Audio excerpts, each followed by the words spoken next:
Here now is Lisa Bell and Candace Campos with Florida Foodie.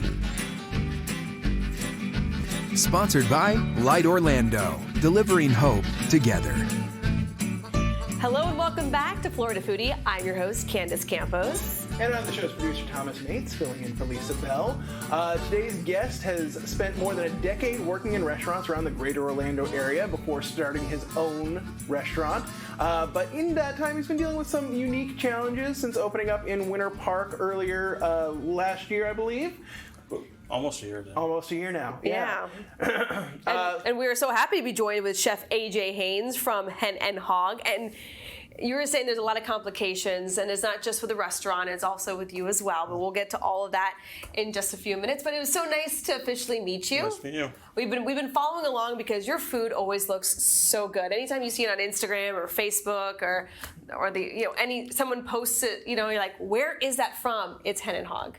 Well, just need everybody to come out now and enjoy it. So where did you start? Are you born and raised here? Born and raised Oshkosh, Wisconsin. My mother's side of the family, the Pucci's, had an Italian restaurant. So I grew up in that with friends and family, everybody on the weekends getting together and learning how to cook. Usually my great Aunt Helen teaching us and showing us everything that way. And then my grandfather on my dad's side was an at-home chef. So he worked his way through cookbooks when we'd go up there for a couple weeks during the summer, make this dish, work our way through different cookbooks, different cuisines, different cultures and stuff. So always just had a love and a passion for it and a taste for it. So. And when did you migrate down south? 2009. 2008 was a decision and the idea that I want to go to culinary school and follow what I loved for once. I've done everything. Yeah. Jack of all trades. We were going through some of it beforehand. You said when you turned 18, it was running away from the restaurant industry. Get away from that. Get away from it. Don't even think about stepping foot back. So what were you pursuing at that time? Graphic design. So I went to college for graphic design and business minor. Business major, I don't know. I wasn't ever truly decided what I wanted to do, but I was on the breaking edge of where computers and everything were coming down and the design work and stuff like that. So basically did a lot of that through culinary school. And while I was in school, through graphic design, I started doing my own screen printing and embroidery. So I did that while I was in school, and I was making $100,000 a year doing printing T-shirts and doing all this stuff. See you later. So I never finished college, I never did any of that, but followed my love and my passion. I was putting my artwork and drawings and designs on shirts, painted a bunch of school murals on basketball floors and walls and stuff. So I did airbrush. And where did the restaurant world pull you back in? So all the events and anything we've ever done and all the places I've ever worked, I was always the guy cooking and behind the scenes because I did a lot of walleye fishing and perch fishing. So I bring that together. We do fish fries and cookouts. So you're the guy that everybody invites over. Yeah. It was always my love and my passion. So I was like, why not just follow it? This is what I'm happiest doing, and to see the smile on people's faces, enjoying the food, and still being creative and putting stuff together. It's like, why not? Just do it. Yeah. And so what restaurants? So you've been kind of going through different restaurants, and now we got Hen and Hog. So there's a whole list. There's a laundry list. So the idea while I was here doing the thing is, and I probably should have done that instead of doing the culinary school thing, is going and working through all these restaurants, learning as much as you possibly can from all these great chefs and coworkers and stuff like that, and building your resume. And so finished up culinary school, had an externship at Luma in Winter Park. Yeah. From there, I went to McCormick and Schmick's. They were just getting ready to open up Prado, so I got the call from Brandon. It was like, hey, you want to join the team? Come along. We'll get everything set up and ready. So I did Prado. Good spot, yeah. Left Prado, and that was the opening of Cask and Larder. That's another good one. So, okay. Basically got to work the AM. I was more of the prep chef. We're coming in and doing all the smoking, butchering all the meats, getting everything set.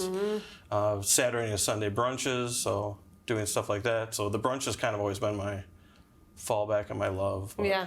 So I've done brunch at just about everywhere I worked. After that, went to Wolfie's Pizza Mia, which is an Italian spot. Did all of our own handmade pastas, did all of our own charcuterie, all of our different meats, and we're just getting ready to blow the doors off with guests and clientele coming in, and I had a little argument with one of the owners. Oh. So I'm like, I will never work for somebody like you, and I basically says, well, you're not going to work for me? I said, no. So, well, you're fired. I'm like, the entire staff walked out with me. Oh, wow. So that was a good showing, I guess, of faith. Yeah, I bet, yeah. was a testament to you as a chef. And So that was kind of my open gap in there. Went home, did a little vacation, and a friend of mine called from there that they were opening up the Parkview, which was the old Eola Wine Company on Park Avenue. So came in there, looked at this tiny, tiny kitchen, like, we can make food out of here. yeah. We blew it up. We had fun. So it was basically able to cook food from around the world and do different stuff like that because of the wines and the pairings and stuff like that. Doing the small dessert platters, doing small dishes and stuff for tables to share, and then I started doing brunch there too. So that was one of my first brunch spots on my own. So I mean, you have quite a resume, but now Hen and Hog is the new baby. I mean, how was that opening that up and getting that on its feet? I think I got the keys on September 1st, and I basically had some friends come in, help out. We did all the re-electrical, the plumbing, moving everything, painting, sanding the floors, doing all the walls, coming up with the logos and branding everything, and open up in 20 days. Wow.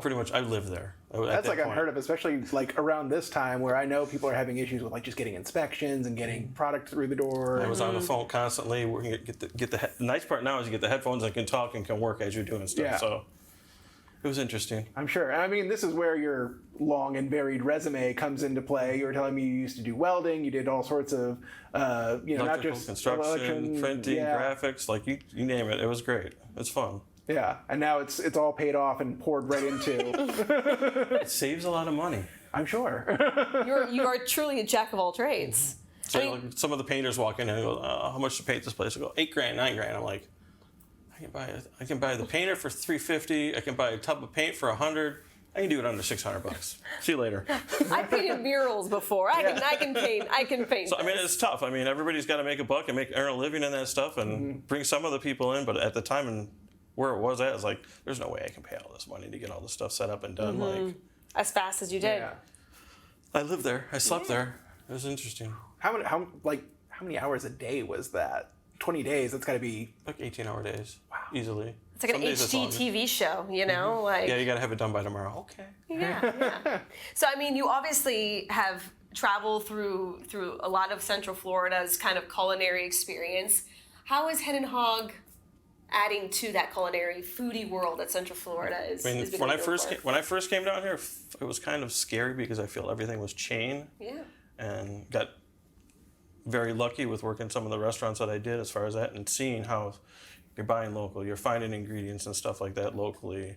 You know, our pigs and our chicken, you know, getting that stuff in and not buying like Smithfield or getting something local, you know, getting different halal chickens and stuff like where you can get some of the Bell and Evans, but I'm not going to pay that kind of money. But definitely picking stuff that is more holistic and not filled with antibiotics and stuff that's bad. As far as the vegetables and all that stuff, I mean, I do some stuff, but I've kind of pulled back from that. Yeah. We did a lot of the vegan, vegetarian style, but stuff was, you know, they see Hen and Hog, they're like, I'm not going to go in and eat there. But we were doing I was doing a barbecued tofu, you know, doing a rub, putting it in the smoker, bringing it out, and just oddball stuff like that. And I'd sell 2 of them. Well, I made 8 of them. Like, I'm throwing 6 in the garbage. It just didn't seem to work out right. I mean, I still get some flack back on the name as far as not having as much as the vegan vegetarian options, but there's stuff on there and I'll make whatever for whoever walks on the door. Yeah. You know, I got fried green tomatoes, I'll make a sandwich with a base like that. We did a burger and it was a falafel patty. Oh, that's cool. Which is my spin on it, but it was my take. I'm like, here's your vegan patty, because you start looking at the Impossible burgers and the oddball stuff like that, there's more chemicals and preservatives in that than you'd ever want to serve to anybody. Yeah. So that's important to you as a chef. You know, it's not just the mass production, just about the food, but really it's make the it overall health of farm to By table. far, by Yeah. far. And it has to be. I mean, you start looking at stuff and you start watching some of these shows and reading some of the books and how do you feed 6 billion people on a planet and make it completely healthy and good for you? So I'm working on a cookbook, writing a cookbook. I've been doing this for like 6 years, calling it Eating Around the Edges. So basically everything in the grocery store, if it doesn't go bad or doesn't turn green on you, don't eat it. So stay out of the center aisles and all this stuff because it's sugar fortified, preservatives. You've told me that's your strategy too when you're grocery shopping. I try. I mean, I have 2 small children, so it's impossible to avoid all box stuff. But I mean, if you can do majority of What's quick and easy, what stuff you can put in the freezer, what you can throw in a blender and serve like that, and make smoothies and soups and different things like that. that's true. Turns out great. So walk us through a little bit of what you've brought here as while we're on the subject of your food and you know where it comes from and how you're sourcing everything. What all do we have out?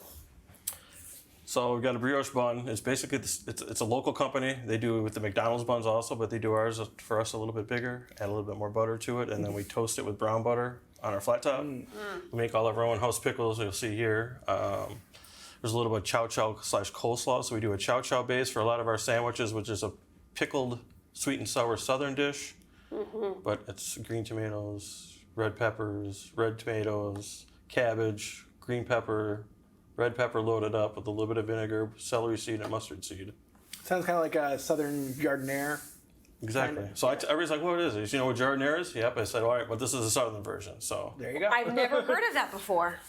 I've learned so much by doing this podcast, always. And I kind of switched out of that and went to that because, you know, a lot of places do the cream sauce, but it lasts for about 4 days and then it starts to go sour, which I hate throwing things away. My great-great-aunt, who I learned a lot of cooking from and techniques and stuff from, they lived through the Depression. Yeah. So you say from the rooter to the tutor, nothing goes in the garbage. You have chops and trimming from this. That goes into a soup. Like, you save everything. Yeah. They're dirt poor and trying to make it. Like, you figure out what to do and how to make dishes real quick. That's true. So, Hen and Hog, what's kind of your favorite? What's your favorite? If someone says, "I'll have whatever the chef's having," what would it be? They're all my babies. Oh, I can't ever pick one out. So that's why the menu changes so much. Like, so it does change a lot. So you start looking at stuff, you start working on it. It hasn't changed so much in the last few months because I've been recovering. But going into that, like, you get tired of eating the same thing every day. But like I sample it, we make sure it's good, everything's on point. So I try the barbecue pork every day. Like we try a piece of the chicken, you try the fries before you send it out. Like you sample as you work all day. I should have brought the mac and cheese. That's probably our number one seller. Like people freak out. I like 5 gallons a week. Really, I'm already starting the plating process. Chef, sorry. So I love barbecue. I've been done that for a long time. That was part of the welding I did when I was a kid. We would build our own smokers and stuff like that. So a lot of butts. Friends would be hunters. Lived up in Wisconsin, so everybody bringing different game and stuff like that. We would smoke different things up. Where it was a huge fisherman, so we'd smoke a lot of different fish and stuff like that. Wild game. But doing down here, like my ribs, I've been working on for 20 years. They're phenomenal. Like I don't think you can beat them. Like I try ribs everywhere I go. I'm like, no, they're good, but no. Yeah.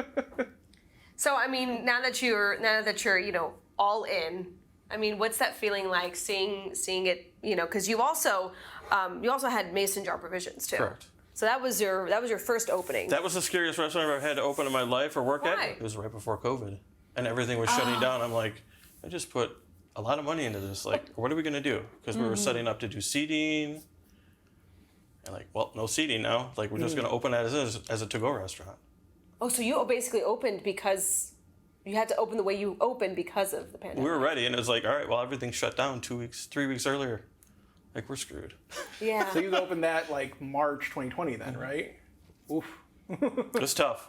Yeah. I mean, they canceled everything. It was trying to get stuff off the trucks. Places were shutting down through that year, like trying to get chicken and pork and burgers, like companies everywhere else, as it would spread and COVID would hit, you'd start losing product and stuff would have to rotate and try to sell more and take this off the menu and not really let anybody know like where it went, why.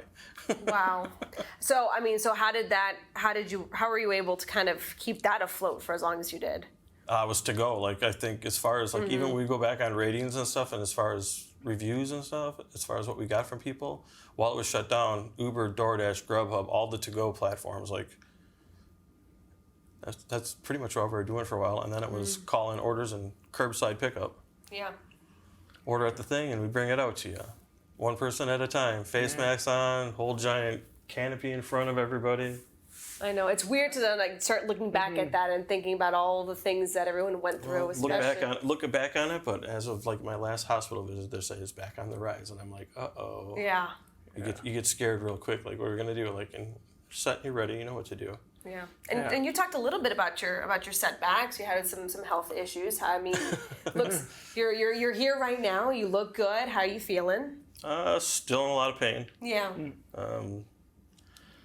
Hospital-wise, like with the first time it hit, as far as the diverticulitis attack, it was a Tuesday morning. Like I don't feel good. Like this is really hurting me today. Yeah. Woke up at like 11:30 at night, like drenched in sweat. Like took the thermometer to the most 104-degree temperature, and I'm like, I know I'm in bad shape. So Yeah. I drove myself to the hospital, and 4.5 hours, 5 hours later was emergency surgery. Wow.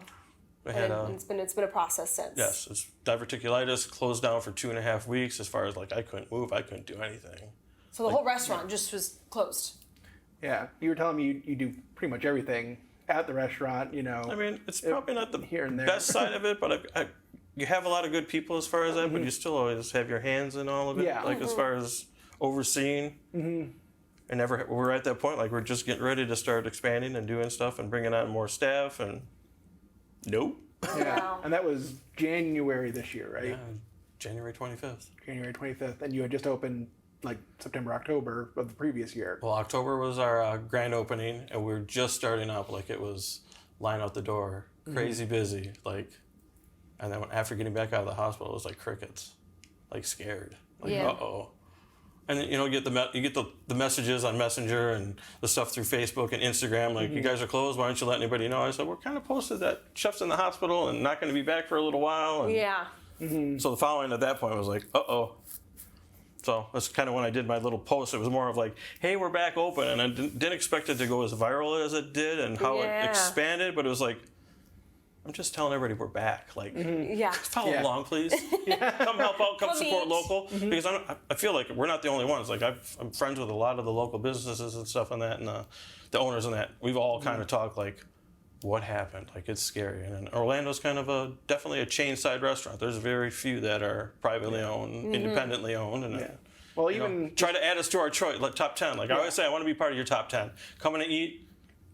Come back. I don't care if it's this month, next month, this week. You come back weekly. You come back for brunch. You come back from dinner one time. But throw us in the room. I mean, even in your section of Winter Park, though, like there's been issues. Like I know the Coop shut down.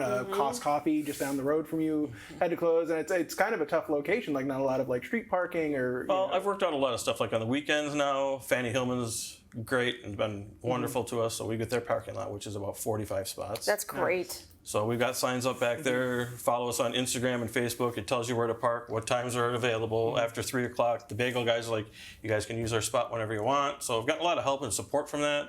Still working out the Rollins College spot that just got sold. So they're doing a lot of construction already. It's like, I'll get you set here because you can have the spot on the weekends. There's nobody who's going to be here. So that's another 20 spots I can add. We have our own parking lot across the street, but it's always full. Yeah. It's always like, there's a couple of other businesses in the area that fill it up, and cars sit there for 2 or 3 hours, and very hard to rotate in and out. So we try to be as helpful as much as we possibly can. Somebody calling in for a pickup, all right, we'll park behind the bagel dudes, bagel shop, and Oh yeah. come in and grab your food.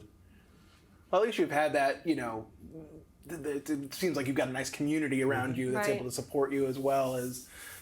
Your customers and everything coming in. And you said that post of yours kind of went viral. And what's been the response? What have people been saying? We'll get a lot of great help, and then there's other ones. That's not how to run a business, and that's how I do it. Like, well, it's kind of how it has to go at point in time. Like, got to stay afloat. This is our first year. I'm not planning on making any money, and never was, but have done very well at the last places that I've opened as far as our first year and been successful. So that, I think, kind of thrown out there was that we're closed already. He's not coming back. Like, I'm back. Like, come on, help us out. He's right now on Florida Foodie. He's back. All right, everybody. Let's just say that. And can we just dig in while we talk? Can we still dig into this? Is this real? Is this real food? Oh yeah, chicken and waffle sandwich. Doesn't look real. So it's a Liege waffle. So it's got the little pearl crystals inside of it, which kind of pop perfectly. Chicken thigh breaded. It's our Jade sauce. My good friend Terrence is a chef of mine that I went to culinary school with. They came up with this sauce. Sure. Okay. And then there's pickled jalapenos to add on the side. I never know who wants spice. I mean, that's kind of a good. That's it. Some people love it. Like they'll try them and I go, oh, these aren't hot. So we pickle the jalapenos, work them around, try to get as much seeds out as possible. I mean, this is a heavy duty. Like this is a waffle. Yeah, that's breakfast. Breakfast and a sandwich. Right here. So we now have beer and wine and stuff like that. So this goes with our You're My Boy Blue. It's a wheat ale that we do. Cute. So it's like the This whole is meal's not going to breakfast. be dainty whatsoever. No, it's not. Okay, I'm going in. And I try not to do anything really dainty. There's some dainty sandwich, but there's other ones that are full on, like, go to town. My jaw doesn't go. That is delicious. Yeah, Ooh. that's one of those sandwiches that the first time we made it, everybody bit into it. They're like, don't change it. I did add the pickled jalapenos because I always do like the vinegar. Oh, I that's just cook. good. You do the umami cooking where sweet, sour, tangy, spicy, crunch. I get one of heat. those napkins. Oh my gosh, I'm so sorry. You're fine. Hogging all the napkins over here. What, I don't get to have? I'm joking. We can meet in the middle. No Lady in the Tramp. We're good. But how do you create some of these? Do you like wake up in the middle of the night and go, this is what I'm I've gonna got do? a notebook and a pen and paper next to the bed. Do you really? Yep. I feel like that's so cliche, but I guess it works, right? I mean, that's when your brain That's even slows like down. I got a stack of comp books there. Some of it's for the cookbook, some of it's for menu ideas. Sometimes I'll just see something I'm like, oh, I can do a spin on that. So that's even like one of the desserts. My girlfriend owns partnership with Chou La La. Oh, nah. So I'm like, I always try to change up the desserts even and do stuff like that. So it's a pineapple right side up cake, but I did a tres leches play on it too, so it's got the tres leches milk in Oh. with it. Yeah, she does a great job. They do a ton of stuff on there. I know. But a lot of the stuff that we do as far as that there's is, a pineapple on top. it's just specific to us. So the only change on this dish that I wanted to do differently is that we do tidbits and not the whole Why don't you pineapple. make things... I'm trying to be dainty. Like you said, you make nothing dainty. But the ball jars, the mason jars, the stuff like that on the side. So Well, it's got the caramel layered in there. It's got the tres leches. Let's see here. Ooh. We're gonna make it a little more user friendly with we're gonna do the caramelized tidbits on it next time because it's easier Ooh, to I cut see through that and it's cut bite in. through. That Instead of makes trying to sense. cut the whole piece because we took the piece, it was too big, so cut out a wedge and made it fit the jar. Like, perfect. Then I try to eat it. I'm like, this isn't gonna work. But you gotta sample your stuff, right? You just have to Sample everything, Yeah. unfortunately. What's over there by you? Over here? The pimento cheese is one of everybody's favorites, so it goes into a lot What of is sandwiches. up with and burgers. pimento cheese right now? It is the thing. He's mad Chick-fil-A copied my sandwich. But yeah, the pimento cheese making house, so we pickle the red peppers, pickle the jalapenos, everything kind of goes in there, Okay.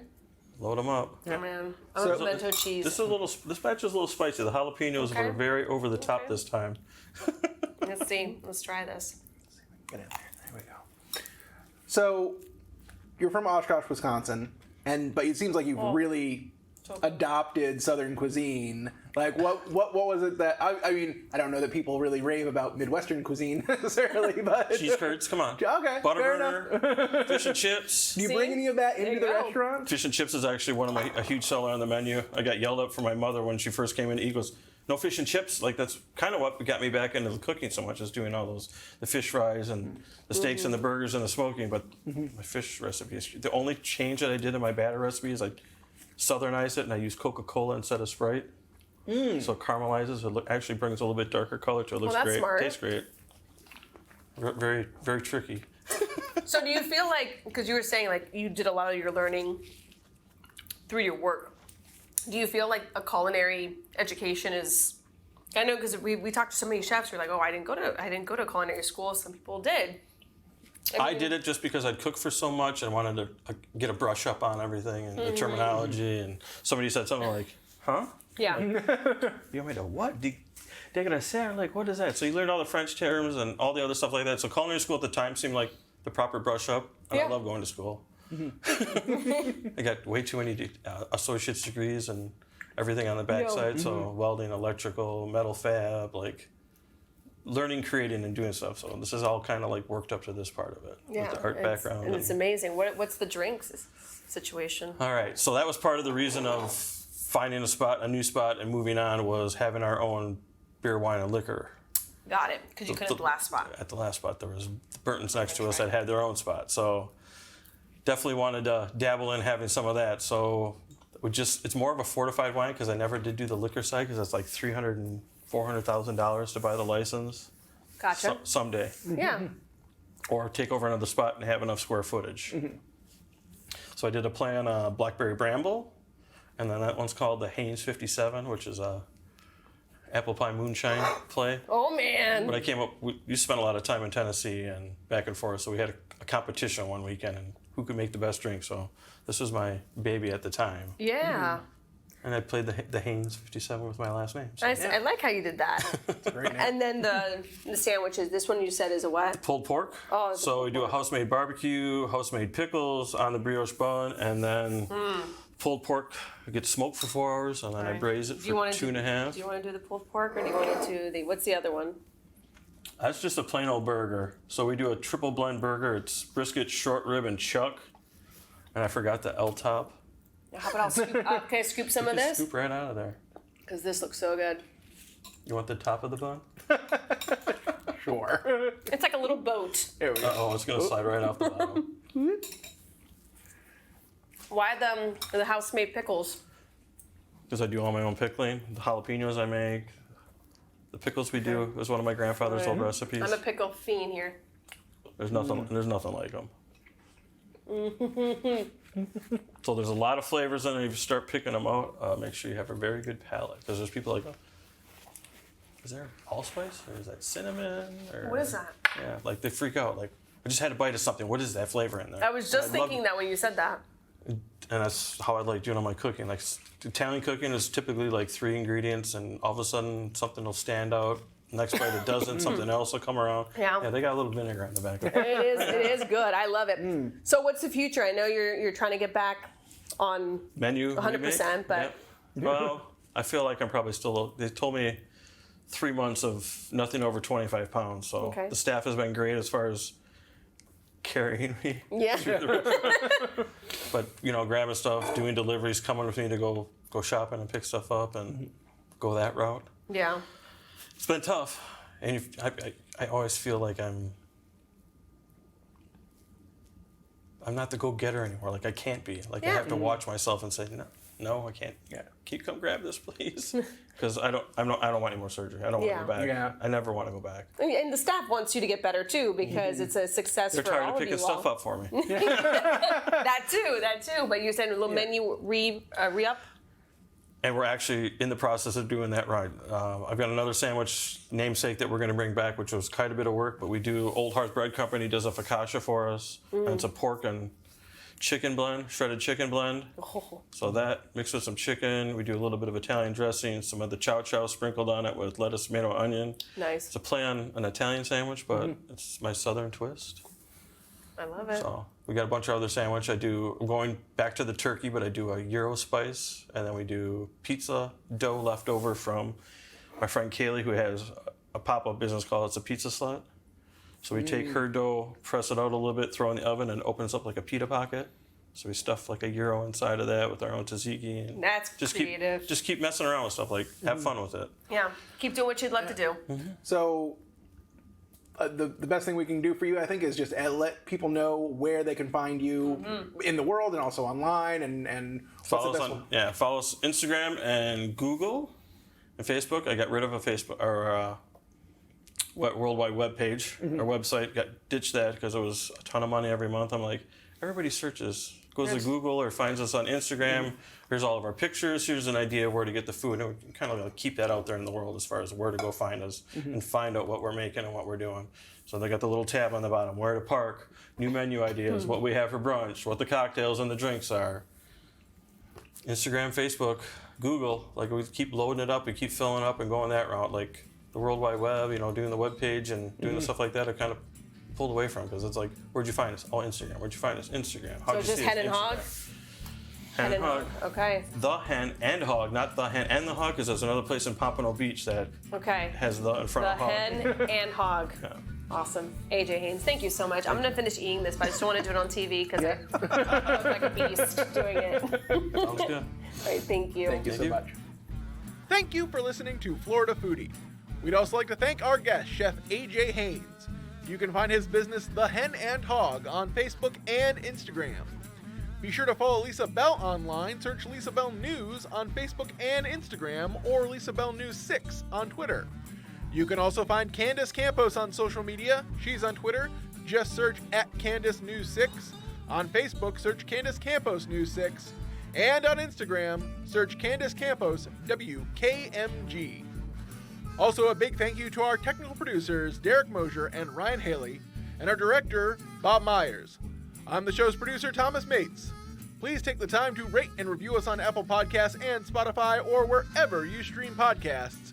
And you can find videos of all of our podcasts on clickorlando.com and on YouTube. Just search for Florida Foodie.